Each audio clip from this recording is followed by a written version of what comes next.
गुरु भगवान के शुक्राने हैं, गुरु भगवान को नमन है।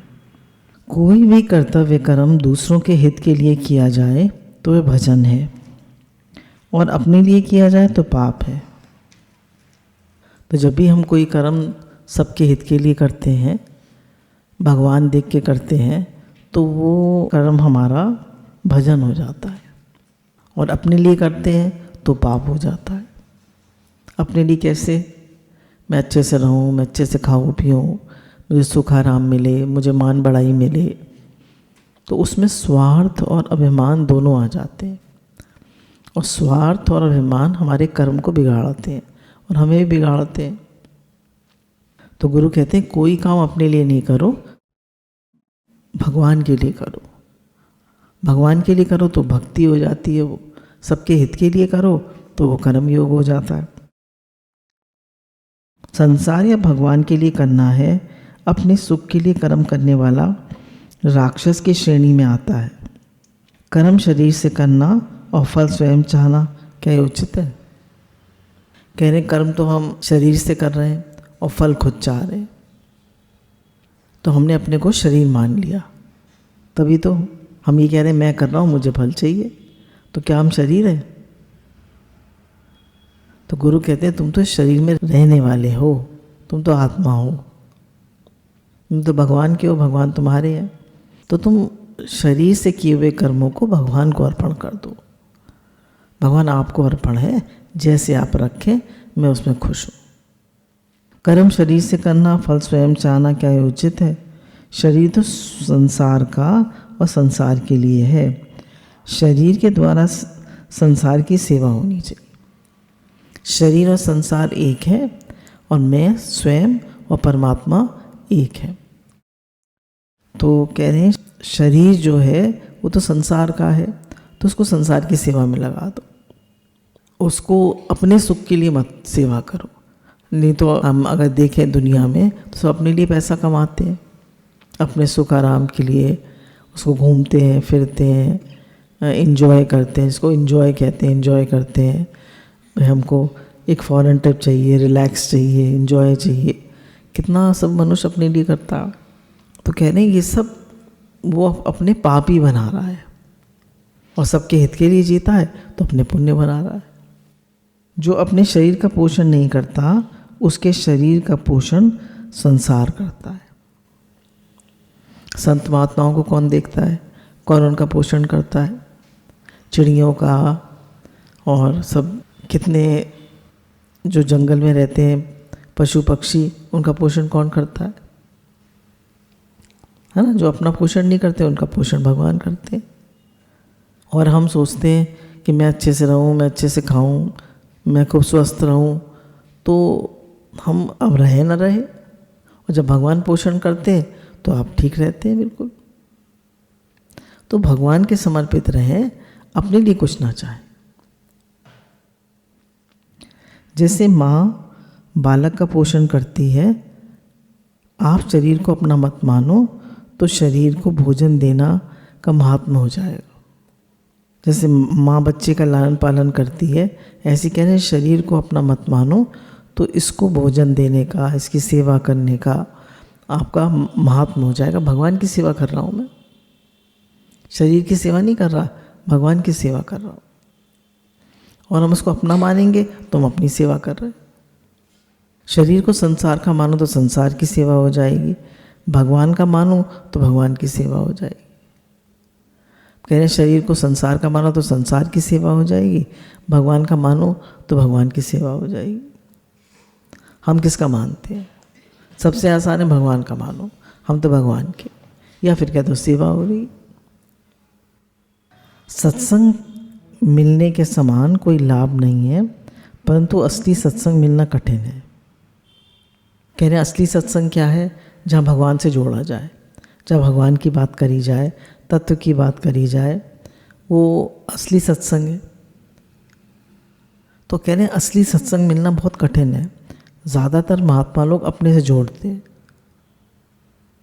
अपनी पूजा कराते हैं, पर गुरु यहाँ पर भगवान से जोड़ते हैं। वास्तविक तत्व का विवेचन करने वाली पुस्तकें बहुत लाभ होता है। कह रहे एकांत में भजन करने की अपेक्षा सत्संग से बहुत लाभ होता है। क्योंकि हम एकांत में भजन करते हैं, भाई जब हम गुरु का सत्संग सुनते हैं फिर हम एकांतवास करते हैं, तब उससे लाभ होता है। और अपने आप एकांत में बैठेंगे तो क्या होगा, मन ज़्यादा चलेगा, बेकार की बातें आएंगी। पर जब हम सत्संग भी सुनते हैं और एकांत में भी बैठते हैं तो लाभ होता है। असली सत्संग है भगवत प्राप्त महापुरुषों का संग अथवा एक भगवान में प्रियता। कह रहे हैं असली सत्संग क्या है कि भगवत प्राप्त महापुरुषों का संग अथवा एक भगवान में प्रियता, भगवान से प्रेम होना ही सत्संग है। या फिर जिनको भगवान मिल गए ऐसे पुरुषों का संग। सत्संग से तत्काल लाभ होता है। जैसे ही कोई व्यक्ति बहुत दुखी आता है सत्संग में परेशान, वो सत्संग सुनता है, एकदम उसको शांति मिल जाती है, उसके विचार बदल जाते हैं, उसका मन ठीक हो जाता है, उसके अंदर में भगवत भाव आ जाता है, भगवान पे विश्वास आ जाता है, निष्काम भाव आ जाता है, शांति आ जाती है, पॉजिटिविटी आ जाती है। सत्संग से तुरंत लाभ होता है। सत्संग की महिमा मैं कह नहीं सकता। जैसे बालक कब बड़ा हो गया इसका पता नहीं लगता, ऐसे ही सत्संग में बैठे बैठे कितना लाभ होता है इसका पता नहीं लगता। बच्चे कब बड़े हो जाते हैं पता ही नहीं चलता माता पिता को। ऐसे ही सत्संग में बैठे बैठे हम कब बड़े हो जाते हैं हमें पता नहीं चलता। बड़े हो जाते हैं मतलब हमें ज्ञान हो जाता है, हमें समझ मिल जाती है, हमारे स्वभाव संस्कार बदल जाते हैं, हमारे स्वभाव संस्कार ही हमारे साथ जाते हैं और भगवान का भजन होने लगता है, भगवान से प्रेम होने लगता है। तो सत्संग से कितना लाभ होता है। अपनी मछियारी वाली ड्रेस याद करें, जब हम सत्संग में आए थे तो कैसे थे और आज कैसे। संसार बाधक नहीं है, प्रत्युत उससे सुख लेने की इच्छा बाधक है। कह रहे संसार से जो हमारी सुख लेने की इच्छा है वो बाधक है। सुख चाहने वाला दुख से कभी बच सकता नहीं। शरीर, रुपये, घर, कुटुंबी आदि कुछ भी बाधक नहीं है। बाधक है मैं सुख ले लूँ ये भाव। सुख लेने का भाव, सब मेरा मान करे, सब मुझे अच्छा समझे, सब मुझे कोई बुरी तरह ना करे, मुझे अच्छा समझा जाए, मुझे सुख आराम मिले, मैं अच्छे से रहूं। कह रहे हैं जो सुख लेने का भाव है यही बाधक है। इच्छा मात्र बाधक है, चाहे मैं अच्छी हो या बुरी। थोड़ी भी इच्छा मन में आती है मेरे मन की हो तो दुख ही दुख है, और इच्छा कोई नहीं है तो आप सुखी है। इच्छा आते ही दुख शुरू हो जाता है। सब कुछ परमात्मा ही है पर वे भोग नहीं है। आप उन्हें भोग बनाकर सुख भोगना चाहोगे तो दुख पाते रहोगे। सब कुछ परमात्मा ही है पर वो भोग नहीं है। भोग नहीं है मतलब सुख लेने के लिए नहीं है। हमें ये संसार क्यों मिला है? सुख देने के लिए, सेवा करने के लिए। तो दो चीज़ें हमें जीवन में मेन करनी है, एक भगवान को याद रखना है और एक संसार की सेवा करनी है। तो सेवा करें और भगवान को याद रखें तो सब काम हो जाता है। किसी को बुरा समझे नहीं, बुरा चाहे नहीं, बुरा करे नहीं। किसी को बुरा समझने से वह बुरा बन जाएगा और हमारे में भी वह बुराई आ जाएगी। हमारी वाइब्रेशंस उस तक ट्रैवल करती हैं। जब हम कहते हैं ना बुरे हो तुम, बुरे हो तुम, बुरे हो। जैसे आज किसी कोई बता रहा था कि हमारा एक बहुत दोस्त था, तो उसको उसके पिताजी कहते थे तो ज़िंदगी में कभी कुछ नहीं कर पाएगा। तो बोले हमेशा वो यही कहते थे और आज तक कहते हैं। तो बोले वो लड़का ज़िंदगी में कुछ नहीं कर पाया। तो उसके जो हमारे बड़े सबके वाइब्रेशंस होते हैं बड़े लोगों के, चाहे वो कहे ना, पर अंदर में क्या सोच रहे हैं। तो हमारे सारे भाव, हमारी सारी वाइब्रेशंस ट्रैवल करती हैं। तो हम किसी को बुरा समझते हैं या बुरा कहते हैं, कहते हैं ये तो बड़ा आलसी है, ये तो बड़ा बेकार है, तो हम उसको और बुरा बनाने में हेल्प करते हैं। ये तो निकम्मा है, ये तो जीवन में कुछ नहीं करेगा, ये तो ऐसे ही रह गया, ये तो फोकस्ड ही नहीं है, ये तो कुछ कर ही नहीं सकता। तो हम किसी को बुरा समझते हैं, ये ऐसा है, ये ऐसा है, तो हम उसको और बुरा बना देते हैं। और हम ये समझते हैं कि भगवान का रूप है, सच्चिदानंद स्वरूप है, बहुत गुरु की कृपा से सब बहुत अच्छे हैं, सब भगवत में हैं। कुछ नहीं तो ये तो कह ही सकते हैं सच्चिदानंद स्वरूप, प्रेम स्वरूप है, आनंद स्वरूप है। तो किसी की बुराई मन में आए तो उसके लिए शुद्ध भाव भेज दें। किसी की बुराई दिखे कि बिगड़ रहा है, गलत काम कर रहा है और सुन भी नहीं रहा वो हमारी। बच्चे होते हैं ना, कभी लड़के स्पेशली, वो नहीं सुनते माता पिता की, अपने मन की करते हैं, कहो तो सुनते नहीं है। क्या करें माता पिता? तो बोले उसके लिए शुद्ध भाव भेजें। मानिए एक बहुत बड़ा पत्थर पड़ा है और हमारा लड़का है, वो हमें पता है पत्थर से टकरा के गिर जाएगा, हम उससे मना कर रहे हैं पर वो मान ही नहीं रहा। अब हम क्या करें? तो उसके लिए शुद्ध भाव भेजें कि हमारी वाइब्रेशंस हमारे कहने से भी ज़्यादा स्ट्रॉन्ग है। हम शुद्ध भाव भेजें कि भगवान इसको बचा लो, इसको बुद्धि दे दो, सद्बुद्धि। तो भगवान सद्बुद्धि देते हैं। तो इसलिए कह कर हम कहने के बजाय और नहीं सुनते बच्चे। जितना हम टोकते हैं, जितना कहते हैं, उनको कहना अच्छा नहीं लगता, बिल्कुल मत कहो। खाली भाव रखो, शुद्ध भाव रखो, भगवत भाव रखो कि सब बहुत अच्छे हैं, भगवान का रूप है। कोई काम नहीं करता, बिल्कुल ध्यान नहीं देता काम की तरफ, तो कहे नहीं बहुत अच्छा है, खूब काम करता है, और थोड़ा बहुत कह दिया कि आओ काम करें। किसी को बुरा समझना अपने में बुराई का निमंत्रण देना है। जब हम किसी को बुरा समझते हैं तो हम बुरे हो जाते हैं। स्वरूप में बुराई नहीं है, बुराई आगंतुक है। बुराई स्थायी नहीं है, असत्य है। कह रहे जो हमारा स्वरूप है आत्मा परमात्मा, उसमें तो कोई बुराई नहीं है।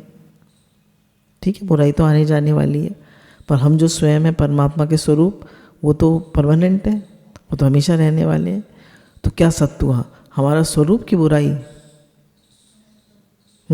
स्वरूप। और हम क्या देखते हैं? स्वरूप की बुराई। बुराई क्यों देखते हैं बुराई? तो कह रहे बुराई मत देखो, पहले वो भगवान है और फिर बुराई। बुराई मत देखो, भगवान देखो। अच्छा, अगर हम लोगों को फ्रीडम दे दें कि हमारी बुराई देखें, तो हमारे अंदर बुराई नहीं है? हमारे अंदर भी 100 बुराई है, वो हमारी बुराई देखेंगे तो किसके अंदर बुराई नहीं है? बुरा खोजन जो मैं चला, बुरा न मिलिया कोई, जो दिल खोजा अपना, मुझसे बुरा ना कोई। हमारे अंदर भी बहुत बुराई है। बंधन कृत्रिम है, मुक्ति स्वतः सिद्ध है। मनुष्य केवल सर्वथा भला हो सकता है, पर केवल बुरा हो ही नहीं सकता। सर्वथा भला तो कोई हो सकता है, पूरा बुरा कोई नहीं हो सकता। आप किसी से कहिए कि तुम झूठ बोलते हो, ठीक है, अब वो हमेशा झूठ बोलता है। जैसे उससे कहो खाना खा लो तो कहेगा नहीं। भूख लग रही है, अब उसको झूठ बोलना है तो नहीं। तो सर्वथा झूठ तो कोई बोल ही नहीं सकता, हो ही नहीं सकता।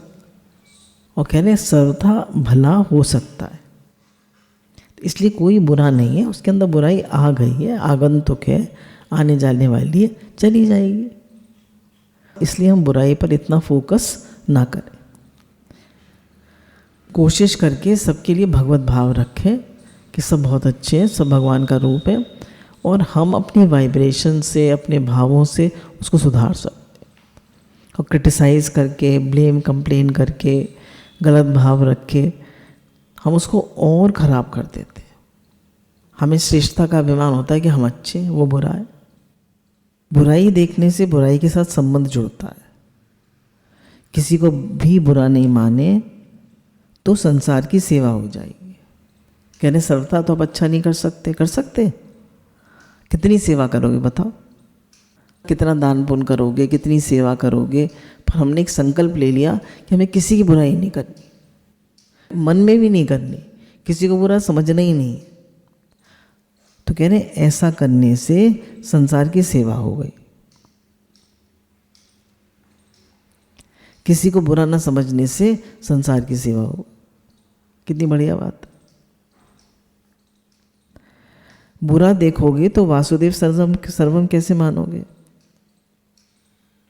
है ना? बुरा देखेंगे तो वासुदेव सर्वम कैसे मानेंगे? भगवान देखेंगे या बुरा देखेंगे? एक ही चीज़ होगी। निषिद्ध कर्मों का त्याग बहुत ज़रूरी है।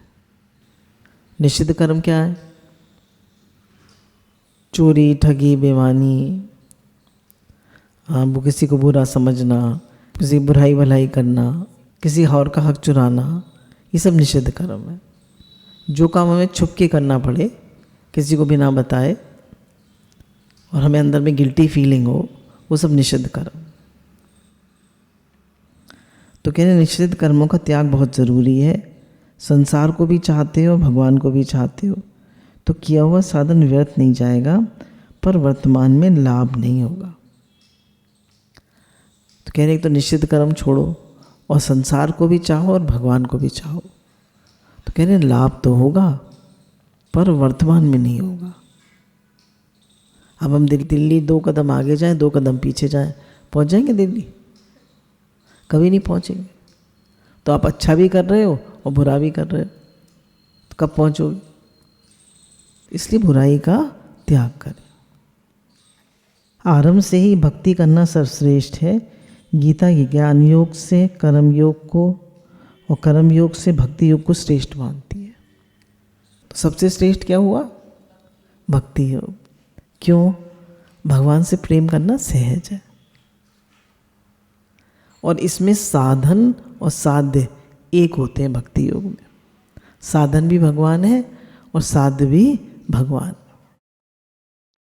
भगवान में प्रेम होने का नाम भक्ति है। भगवान में प्रेम होने का नाम भक्ति है। प्रेम के समान कोई चीज़ है ही नहीं।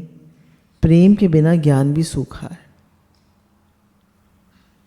कह रहे हैं प्रेम के समान कोई चीज़ नहीं है।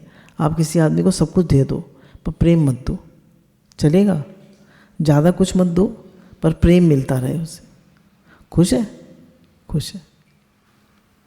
तो कह रहे हैं दुनिया में प्रेम सबसे बड़ी चीज़ है, और भगवान ने भी मनुष्य को क्यों बनाया? अपने से प्रेम करने के लिए। तो भगवान को भी मनुष्य के प्रेम की भूख है कि मुझसे प्रेम करे। प्रेम के बिना ज्ञान सूखा है। यदि प्रेम शरीर में है तो भले ही भ्रम की बात तो कर ले, कुछ लाभ नहीं। कह रहे अपने शरीर में प्रेम है, जैसे एक्टर, एक्ट्रेसेस, मॉडल्स, ये सब क्या है? संसार में लोग आजकल सब अपना शरीर से प्रेम होता है। कपड़े कपड़े कपड़े कपड़े, फैशन फैशन फैशन, और क्या फैशन कितना ज़्यादा वो है, पूरा शरीर देह भाव। तो कह रहे हैं उससे कुछ लाभ नहीं होगा,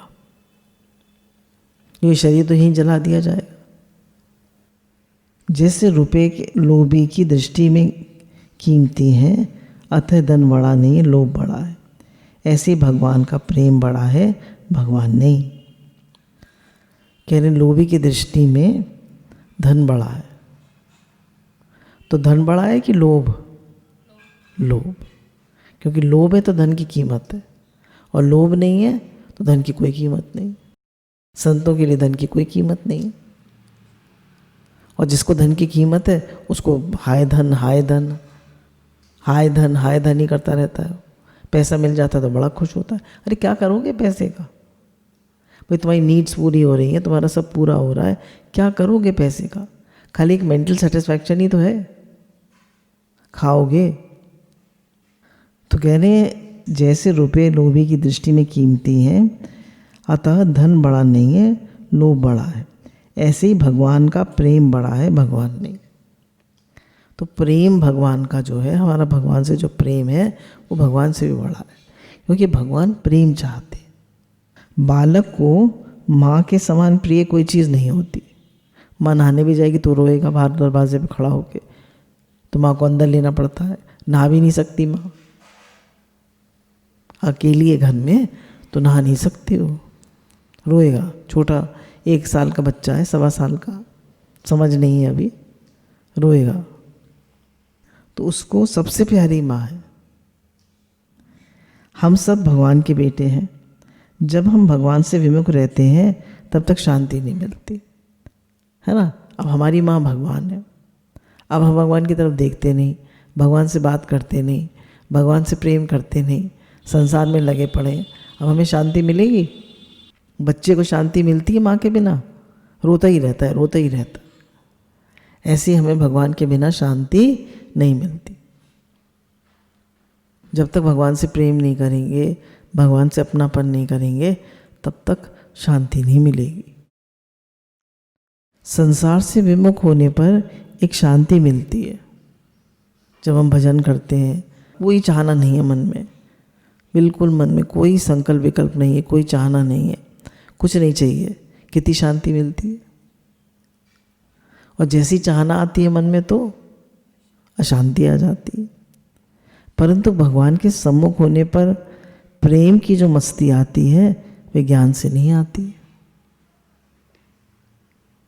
कह रहे भगवान से प्रेम करने पर जो मस्ती आती है वो ज्ञान से नहीं आती। ज्ञान से तो है ही भगवान, उसमें भगवान का ज्ञान तो हो जाता है कि है ही भगवान और कुछ है ही नहीं। पर जब तक प्रेम नहीं होगा तभी भगवान ने कहा ज्ञानी भक्त मुझे प्रिय है। पर जब प्रेम हो जाएगा तो एक मस्ती है, प्रेम में मस्ती है, आनंद है, खुशी है। भगवत प्रेम में जो विलक्षण रस है वे ज्ञान में नहीं। ये मेरे पर बीती बात है। तो कहने बिना प्रेम के अंदर का मल नहीं जाता है। प्रेम भक्ति जल बिनु रघुराई, अभियंतर मल कभू न जाई। तो जब प्रेम होता है भगवान से, जब हमारे आंसू निकलते हैं भगवान के लिए, जब भगवान के लिए तड़प होती है, बेचैनी होती है, तो हमारे सारे विकार जल जाते हैं। अगर मन में विकार है तो तड़प होगी नहीं। चाहिए संसार से कुछ चाहिए, तड़प होगी नहीं होगी। और जब कुछ भी नहीं चाहिए, कोई विकार ही नहीं है मन में, तब तड़प होगी। तो कह रहे भगवान के लिए तड़प में सारे विकार जल जाते हैं। सबसे बड़ा विकार तो हमारा अहंकार है, हमारी मैं। जब तक मैं है, मैं का ही परिवार है काम क्रोध लोभ मोह अहंकार, ये मैं का परिवार है। और प्रेम का परिवार आनंद शांति खुशी धैर्य सहनशीलता, सबको सुख देना, सबको मान देना, सबकी सेवा करना, ये सब प्रेम का परिवार है। हम भगवान के हैं ऐसी बात मान लो तो बेड़ा पार है। अभी ऐसा मान लो कि हम भगवान के हैं, फिर अपने आप दिखने लग जाएगा, क्योंकि यही सही बात है।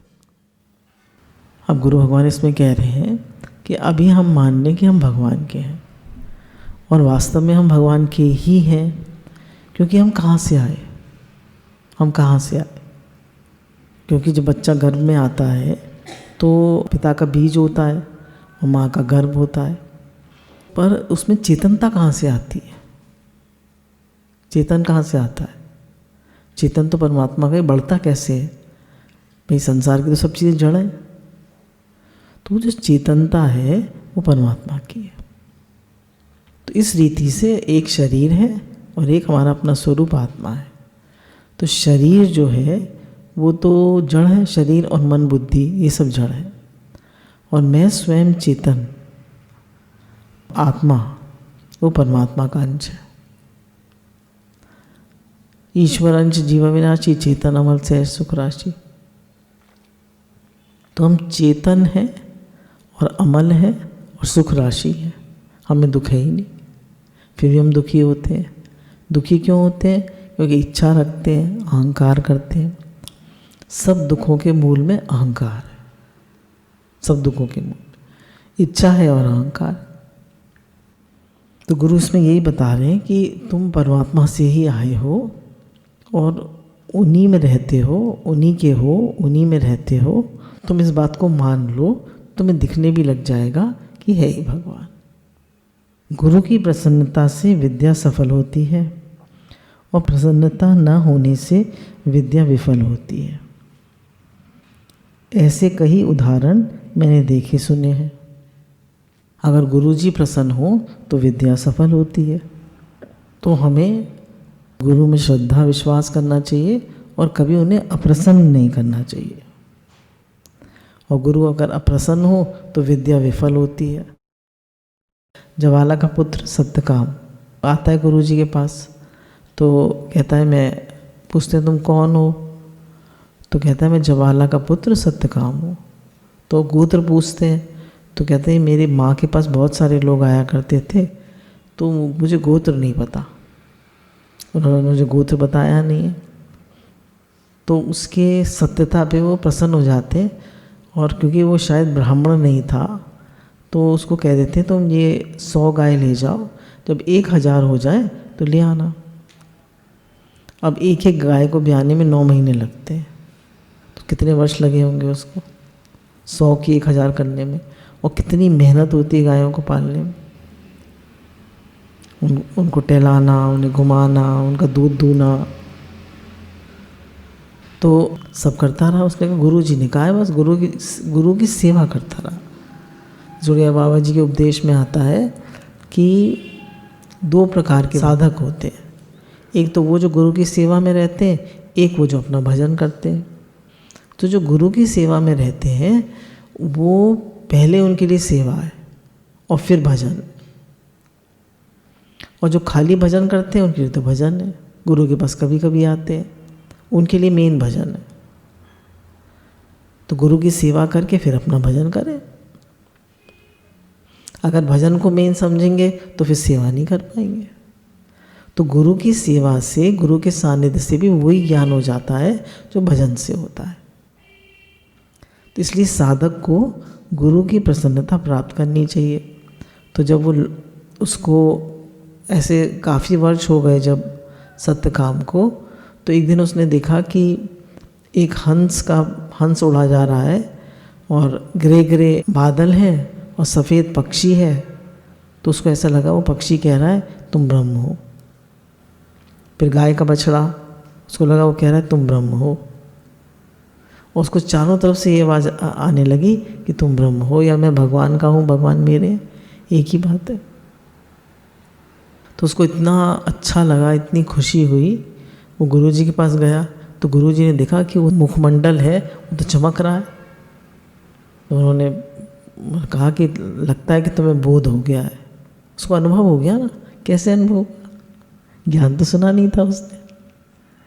निष्काम भाव से उसने दृढ़ता से गुरु की सेवा करी, पूरी श्रद्धा से, तो उसे अनुभव हो गया। तो अब हम तो भजन भी कर रहे हैं और गुरु जी की सेवा भी कर रहे हैं, पर करें श्रद्धा से, निष्काम भाव से, तो हमें भी अनुभव हो जाएगा कि है ही भगवान, भगवान से अन्यत्र और कुछ है ही नहीं। जित देखूं तित तू, जित देखूं तित श्याम, है ही श्याम, है ही भगवान। अतः विद्यार्थी को चाहिए कि वह गुरु की सेवा करे, उनकी आज्ञा माने और उनकी प्रसन्नता ले। गुरु की आज्ञा का पालन करना 1 नंबर की सेवा है। आज्ञा पालन से गुरु की विशेष कृपा प्राप्त होती है। तो गुरु की आज्ञा माने, उनकी प्रसन्नता ले, और ये 1 नंबर की सेवा है। अब हम खाली सेवा करें और पूरी श्रद्धा ना रखें तो हमें लाभ नहीं होगा। मन चलाएं तो सब पूरा लाभ नहीं होगा। विद्यार्थियों की बुद्धि कमज़ोर हो ये मैं नहीं मानता। हम कहते हैं ना मेरी बुद्धि कमज़ोर है, बोले ये मैं नहीं मानता। वास्तविक बात ये है कि वे परिश्रम नहीं करते। वास्तविक बात क्या है कि वे परिश्रम नहीं करते, मेहनत नहीं करते। मेहनत करेंगे तो सब विद्या आ जाएगी। किसी संत का सुन रहे थे, उनकी मेधा शक्ति इतनी तीव्र थी कि एक दिन में वो 300 श्लोक याद कर लेते थे। और जब उनका उपनयन संस्कार हुआ तो वो जो मंत्र होते हैं जो बोले जाते हैं उन्होंने खुद ही सुना दिए और उनका अर्थ भी बता दिया। अब कुछ लोग गिफ्टेड होते हैं, पर अगर उतने हम गिफ्टेड नहीं भी हैं फिर भी अगर हम मेहनत करें, और यहाँ तो कुछ ये भी नहीं चाहिए कि मंत्र याद करने हैं, कुछ गीता पढ़नी है या ये करना है वो करना है। अच्छा है अध्ययन करना, बहुत अच्छी बात है, पर अगर हमारे अंदर प्रेम आ जाए तो सबसे बड़ी बात है। प्रेम से सारी विद्या खुल जाती है। है ना, हमने बहुत पढ़ा, हम बहुत होशियार हो गए और अहंकार हो गया, तो विद्या का कुछ काम हुआ? बताइए, नहीं। पर हम इतने होशियार भी नहीं हैं, इतना हम पढ़े लिखे भी नहीं हैं, पर हमारे अंदर प्रेम बहुत है भगवान के लिए, गुरु के लिए, बहुत प्रेम। तो कौन ज़्यादा अच्छा हुआ, प्रेमी या पढ़ा लिखा? ज़्यादा महिमा किसकी है? प्रेम की। विद्यार्थी को केवल बुद्धि बल ही नहीं, प्रत्युत मनोबल, शरीर बल आदि बल भी बढ़ाने चाहिए। उसे व्रत उपवास से शरीर को क्रश नहीं करना चाहिए। तो विद्यार्थी को कह रहे केवल बुद्धि बल ही नहीं, प्रत्युत मनोबल, शरीर बल। मनोबल मतलब उसका मन भी स्ट्रांग होना चाहिए, कोई निश्चय कर लिया कि करना है तो करना है। और शरीर बल, शरीर को भी फिट रखे, शरीर को भी स्वस्थ रखे। हमारे पास सबसे मूल्यवान वस्तु है मनुष्य जीवन का समय। महिमा वस्तु की नहीं, प्रत्युत वस्तु के उपयोग की है। मनुष्य शरीर के सदुपयोग की महिमा है। इसके सदुपयोग से सर्वश्रेष्ठ परम प्रेम की प्राप्ति हो सकती है और दुरुपयोग से नरकों की प्राप्ति हो सकती है। सदुपयोग से भी ज़्यादा महिमा दुरुपयोग न करें। कह रहे मनुष्य शरीर मिलाए, इसकी महिमा किसकी है? इसके सदुपयोग की। सदुपयोग क्या करना है? दो चीज़ें हैं, एक भगवान को याद रखें, भजन करें और सेवा करें। क्या इसका सदुपयोग है? पहले भजन करें, भगवान को याद रखें और सेवा करें, और किसी के लिए दुर्भावना ना रखें, किसी से लड़ाई झगड़ा ना करें। आज वाणी में सुन रहे थे गुरु की कि जो लोग गृहस्थ में प्रेम से रहते हैं, है ना, किसी के लिए खराब भाव नहीं रखते, किसी से लड़ते झगड़ते नहीं हैं, किसी को बुरी तरह नहीं करते, उन्हें जल्दी भगवान मिलते हैं। बोले अगर ना पटे, दो लोगों की ना पटे तो अलग अलग हो जाओ। दो भाई रहते हैं, अब उनकी नहीं बनती दोनों की, तो अलग अलग हो जाओ। क्यों? बोले हर समय मन चलता रहेगा तो भगवान में मन नहीं लगेगा। तो इसलिए गृहस्थ में रहते हैं तो बहुत प्रेम से रहें। उन्होंने कहा कोई बात दिखाई भी दे जाए, जैसे एक अभी आई थी तो कह रही थी हमारी बहू सुबह 9 बजे सो के उठती है, क्योंकि आजकल सबकी छुट्टी है, देर हो जाती होगी, तो 9 बजे उठती है। वो नहीं, पहले तो मेरा मन चलता था, अब नहीं चलता। अब मैं सोचती हूँ मेरी अपनी लाइफ है, मुझे तो भजन करना है, मुझे तो मुक्त होना है। बोली किचन में सेवा होती है, वो शरीर से हो जाती है। तो बोला कबीरा बोले मत, किसी का पर्दा खोले मत। को पत्थर को हीरा, कौन पत्थर है कौन हीरा है, हमें क्या मतलब? हमें तो अपना भजन करना है, हमारी जो सेवा हमें मिली वो हम सेवा कर दें। तो जितना हम प्रेम में से रहेंगे, भगवत भाव से रहेंगे, शुक्रानों में रहेंगे, उतना हमारा मन प्रसन्न रहेगा और भगवान में ज़्यादा लगेगा। दो चीज़ों से हमारा स्वभाव बिगड़ता है, एक अभिमान से और एक स्वार्थ से। किन दो चीज़ों से हमारा मन स्वभाव बिगड़ता है? एक अभिमान से और एक स्वार्थ से। अगर ये तो दो चीज़ें हमारे जीवन में ना हो, स्वार्थ और अभिमान, तो स्वभाव नहीं बिगड़ेगा। तो समय का सदुपयोग क्या करें? भजन करें, सेवा करें और सबके साथ प्रेम का व्यवहार करें, किसी को बुरी तरह ना करें, भाव रखें है ही भगवान। कह रहे सदुपयोग करने से भी ज़्यादा इम्पोर्टेंट है दुरुपयोग ना करें। दुरुपयोग क्या है? चोरी ठगी बेईमानी करना, गलत काम करना, दूसरों की निंदा करना, गुस्सा करना, अहंकार करना, लोभ करना। तो हमें समय का दुरुपयोग नहीं करना है। दुरुपयोग करने से क्या होता है कि दुरुपयोग क्या है? टाइम वेस्ट करना। टाइम वेस्ट करना, टेलीफोन पे बात कर रहे हैं, हंसी दिल लगी कर रहे हैं, इसकी बात हो उसकी बात कर रहे हैं। जैसे गुरु कहते हैं हरि लगन में ये पांचों न सुहात, हंसी, निद्रा, विषय भोग, जगत प्रीत और बहुबात। ये पांचों ना स्वाद, ये पांचों नहीं अच्छे लगते उसको।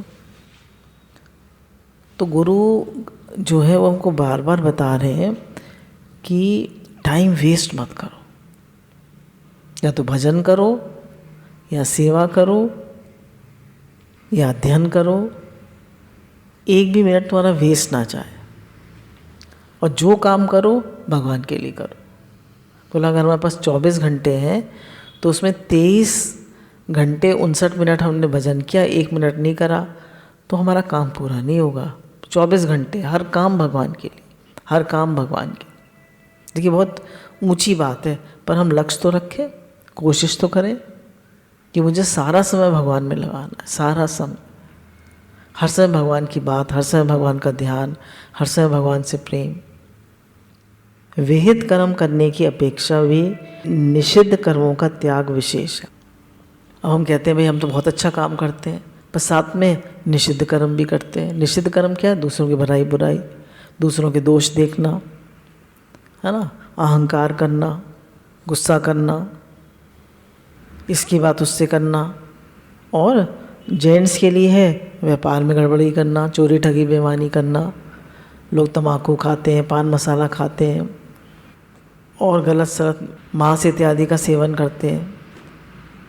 कह रहे हैं निषिद्ध कर्मों का त्याग करना विशेष है। तो निषिद्ध कर्मों का त्याग करें।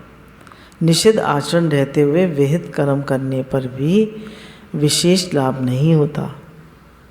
कह रहे गलत आचरण भी कर रहे हैं और अच्छा आचरण भी कर रहे हैं, अच्छे काम भी कर रहे हैं, भजन भी कर रहे हैं, सेवा भी कर रहे हैं, पर साथ में गुस्सा भी कर रहे हैं, चिड़चिड़ा भी रहे हैं, अहंकार भी कर रहे हैं, बुराई भलाई भी कर रहे हैं, दोष भी देख रहे हैं, और भजन भी कर रहे हैं और सेवा भी कर रहे हैं। तो कह रहे उतना लाभ नहीं होगा। तो जल्दी लाभ हो उससे, उसके लिए क्या करना है? निषिद्ध कर्म का त्याग करना। जैसे ही निषिद्ध कर्मों में के होने में कारण है कामना। कामना के कारण मनुष्य न चाहते हुए भी पाप कर बैठता है। तो निषिद्ध कर्म हमसे क्यों होता है? भलाई बुराई क्यों करते हैं? अभिमान के कारण, है ना।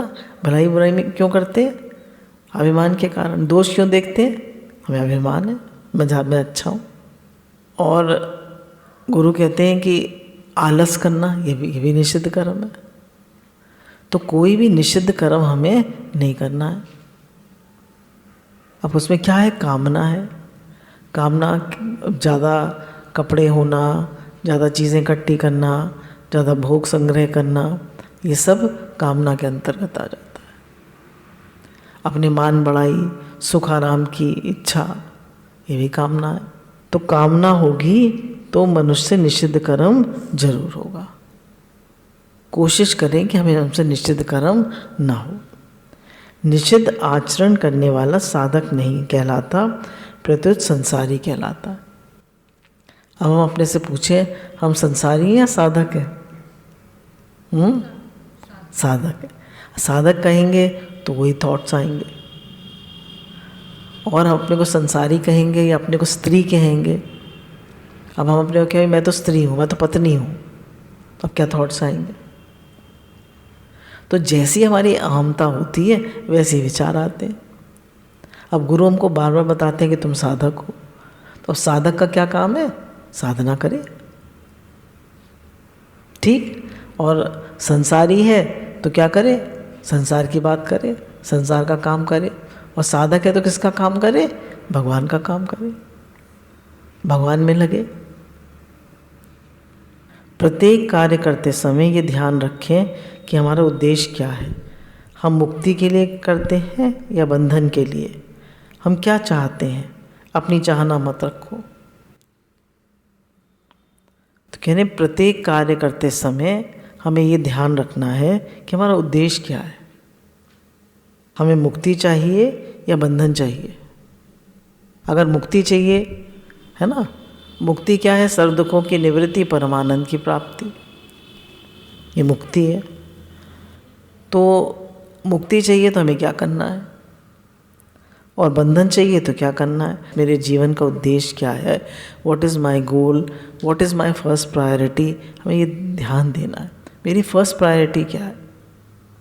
हम सबकी फर्स्ट प्रायोरिटी भगवान है, फिर सेवा है, फिर अच्छा भाव रखना है, पक्का करना है ही भगवान, है ही भगवान, किसी के लिए गलत भाव नहीं करना, शुद्ध भाव रखना है, मनन करना है, ज्ञान का विचार करना है कि संसार जा रहा है, ये रहने वाला नहीं है, परमात्मा ही सत्य है, नित्य इसका वियोग हो रहा है संसार का, ये पक्का करना है। तो इसमें गुरु कह रहे हैं अपनी चाहना मत रखो, मेरी चाही मत करो, मैं मूर्ख अज्ञान, तेरी चाही मैं प्रभु, है मेरा कल्याण।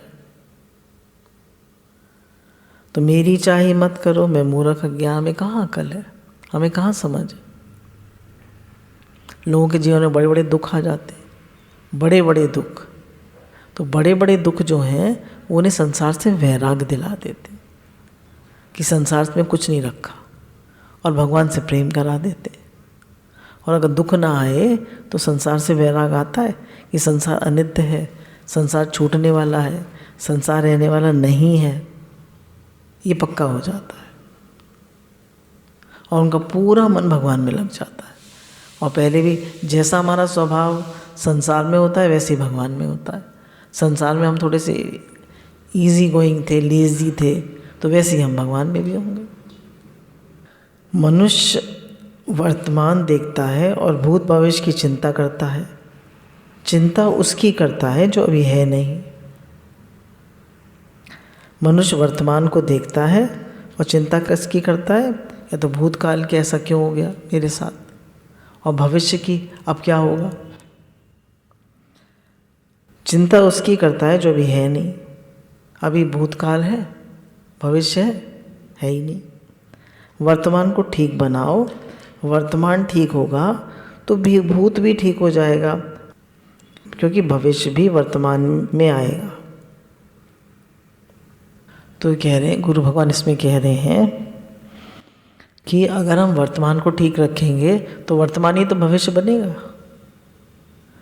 तो वर्तमान ठीक है तो पास्ट भी ठीक हो जाएगा, ठीक, और भविष्य भी ठीक हो जाएगा। तो इसलिए वर्तमान में रहें, live in the present moment awareness. ना पास्ट की चिंता करें ना फ्यूचर की चिंता करें। पास्ट में हमसे कुछ गलतियां हो गई, कुछ मिस्टेक्स हो गई, हो भी अक्सर ही हो जाती हैं, तो उनकी चिंतन ना करें। क्यों?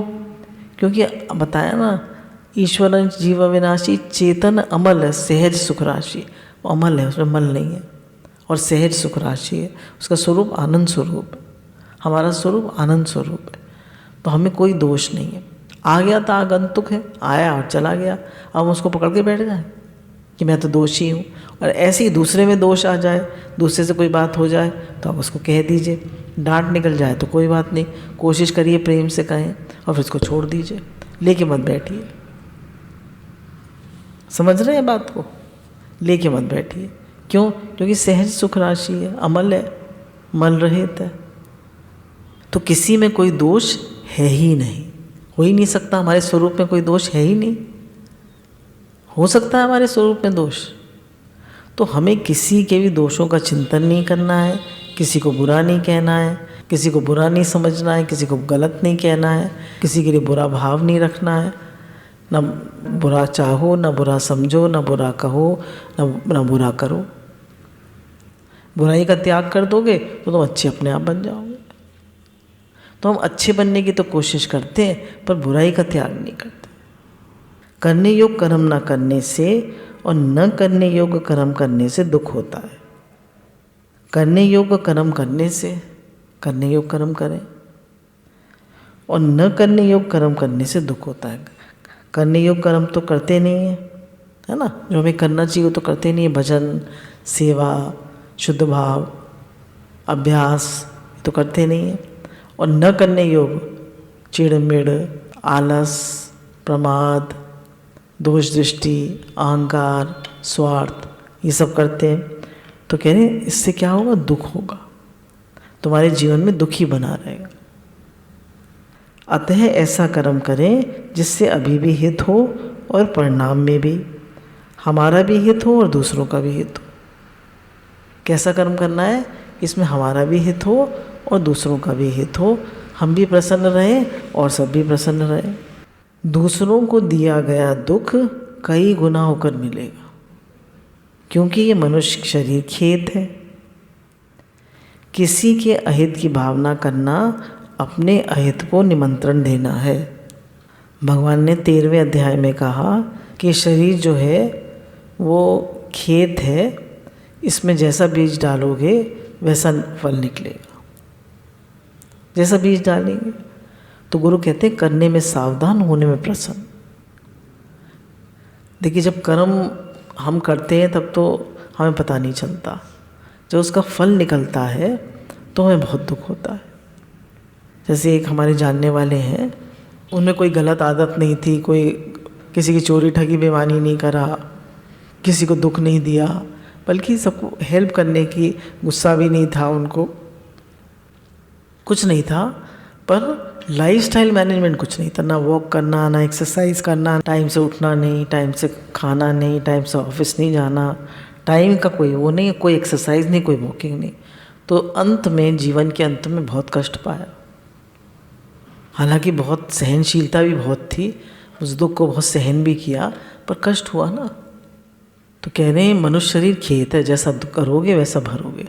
खाली यही नहीं, हम बुराई करते हैं, अपने को भी ठीक से मैनेज नहीं करते तो भी दुख मिलता है, और दूसरे को बुरी तरह करते हैं, दूसरे को दुख देते हैं, दूसरे के लिए गलत भाव करते हैं, गुस्सा करते हैं, चिल्लाते हैं, अहंकार करते हैं, दोष देखते हैं, चोरी ठगी बेईमानी करते हैं, दूसरे का धन हड़प लेते हैं। तो कह रहे हैं उसका फल कई गुना होकर मिलेगा। क्योंकि जब हम खेत में एक बीज डालते हैं तो एक गेहूँ का बीज बोते हैं तो कितने गेहूँ निकलते हैं? हजारों गेहूँ निकलते हैं। एक मूंग का दाना बोते हैं तो एक बोरी मूंग निकलती है।